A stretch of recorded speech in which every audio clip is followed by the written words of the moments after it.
ಈಗೇನು ಆರೋಪಿಗಳಿದ್ದಾರೆ, ಆರೋಪಿಗಳಿಗೆ ಮತ್ತು ಇವನೇನು ಮೃತರಾಗಿದ್ದಾರೆ ಅವರಿಬ್ಬರ ನಡುವೆ ಒಂದು ಸೈಟ್ಗಳ ವಿಚಾರಕ್ಕೋಸ್ಕರ ಗಲಾಟೆ ಆಗ್ತಾ ಇದೆ.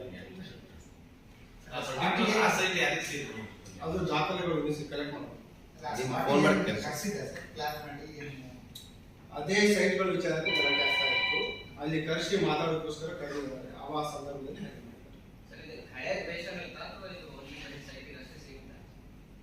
ಈಗ ಪ್ರಾಥಮಿಕವಾಗಿ ಸೈಟ್ ವಿಚಾರಕ್ಕಂತಿದೆ.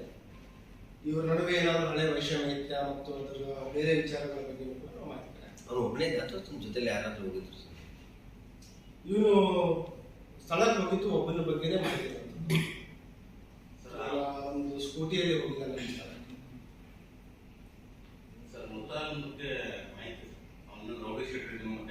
ಒಟ್ಟು 21 ಕೇಸ್ ಇತ್ತು.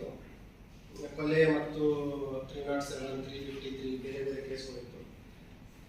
ಕಳೆದ ಕೇಸ್ ಲಾಸ್ಟ್ ಕೇಸ್ ಆಗಿದ್ದು 2019. 5 ವರ್ಷದಿಂದ ಯಾವುದೇ ಕೇಸ್ ಇರಲಿಲ್ಲ ನಮ್ಮ ಇದ್ರ ಪ್ರಕಾರ ಚೆಕ್ ಮಾಡಿ.